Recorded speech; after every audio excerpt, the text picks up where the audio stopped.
Here's a black and white American flag with a blue line right down the middle of it. The thin blue line flag. Huh? Yep, thin blue line flag. The line of corruption. Thank you everyone for being here today and sharing with us your Sunday, your time with your family, your gang time cover. Yep. Right now, we'll have Chaplain Newberg come and give us a prayer. Why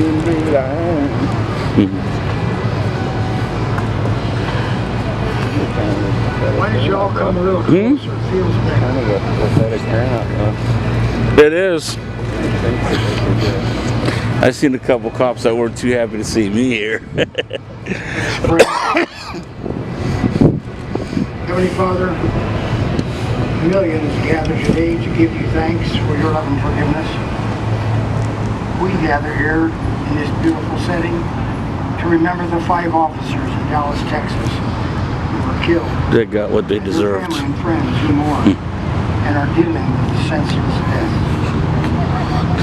We pray for the Dallas Police Chief David Brown and for all the officers who serve the people of Dallas. We pray for their families that they may know our love and concern for them. Surround all of them with your love. Strengthen and guide them as they continue to serve in the midst of turmoil, trying to find answers to questions that go unanswered. Abraham Lincoln. It is rather for us to be here dedicated to the great task remembering before us.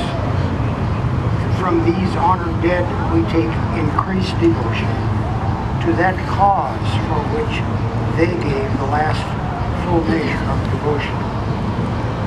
That we here highly resolve that these dead shall not have died in vain.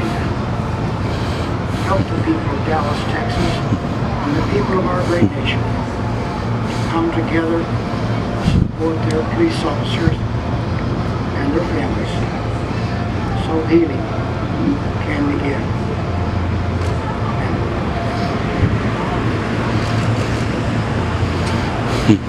And now we will have Will Leachinson, who was our labor attorney for the PPA for 31 years and one of my staunch confidants and consiglieres when we have questions and need a historical perspective of life. Willie. Good afternoon, everybody.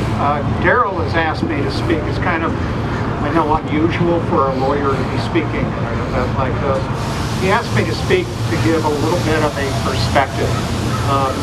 I was hired by the PBA in 1979 to represent it. And in To represent corrupt police since officers. that day, I've come to know police officers all over the country. I didn't have any prior exposure to police. I didn't know what to expect, unless you count as prior exposure running from police and the demonstrations in the 1960s. And it was an interesting introduction. I have come to learn over those 37 years so much. I have come to learn how police have to deal with the most difficult of us in the most difficult of times in our lives. I've come to learn how we expect our officers to enforce our laws for us, to be role models for our children, to be there the minute that we want them there, to be mental health counselors, parental figures, and to protect us all from danger. I've learned how we demand that our officers put themselves into harm's way to protect us and to protect our liberties.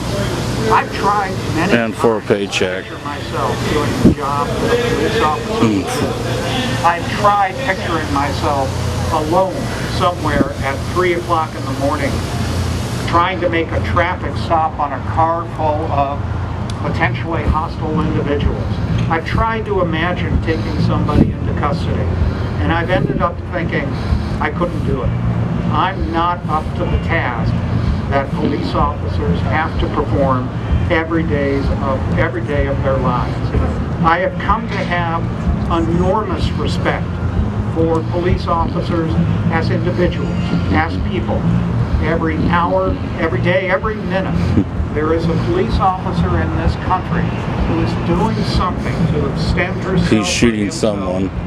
into the life of another to make that person's life better. Whether they're simply reaching out to a citizen, making sure that a homeless person has shoes, that a victim of domestic violence has shelter, that the kids of a family in poverty have food on their tables.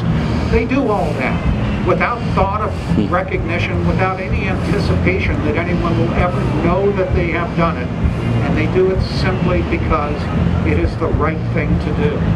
I have listened over the years for hours and hours and hours as officers talk about their jobs, about their motivations, how they came to their professions out of a desire to make our lives better. Because they're better than minimum wage jobs. Something in everybody's life where they can contribute to the welfare of all of us. I've learned how police officers don't see things in black and white terms, but they see things with all of the nuances we would expect in this incredibly complicated society that we have.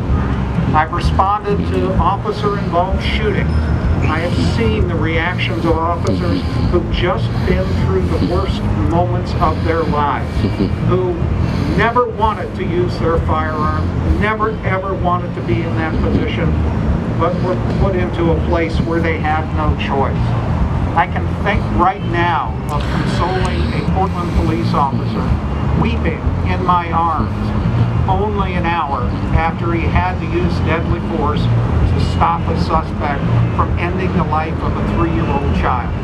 He was overcome not by whether or not what he had done was right or wrong, but the simple enormity of the job that we had given him.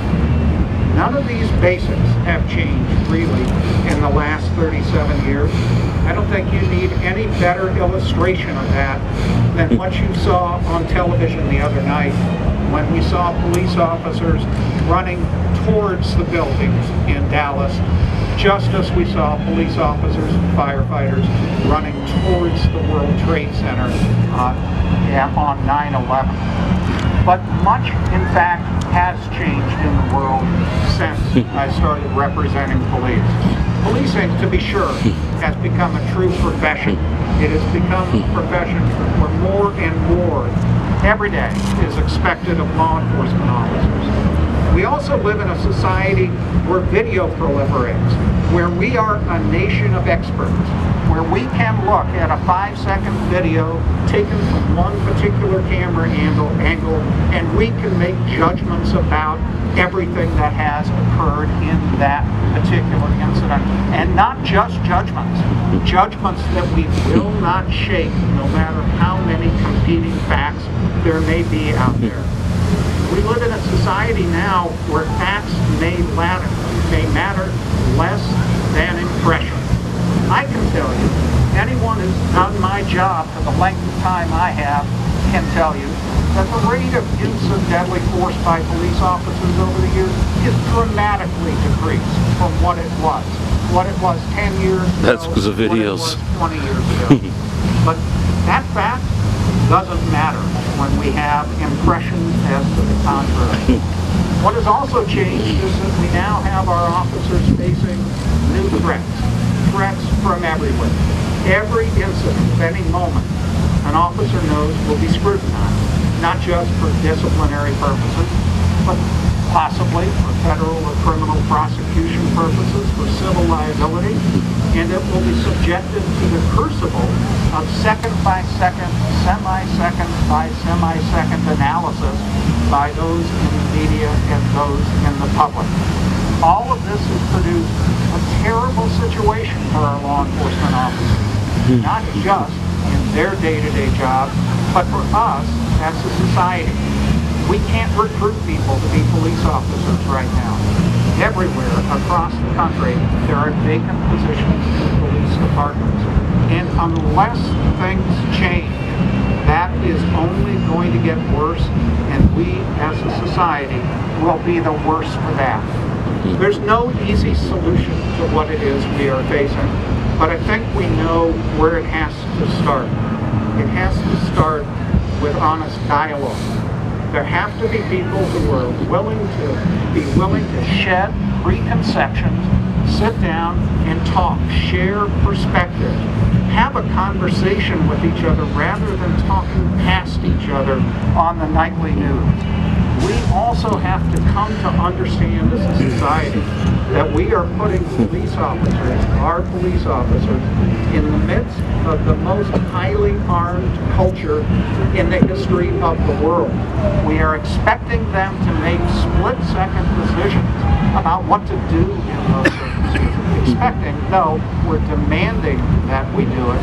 We have to understand that when they act reasonably in those situations, it's our job to support them, not to excoriate them. But we really have to start, all of us, everyone here, we have to start by changing the national conversation about policing. So I say to Brent Thompson, Patrick Zamarripa, Michael Kroll, Michael Smith, and Lauren Ahearns, I say to them that you and your families and the families of all of the officers injured in Dallas and everywhere else across the country in the last week, our hearts go out to you. You were doing what we wanted you to do, we as a society. And not only do you have our thoughts, not only do you have our prayers, but you have served as role models for all of us. People doing a thankless job, role models that I hope that one day my children are able to emulate. So with that, thank you.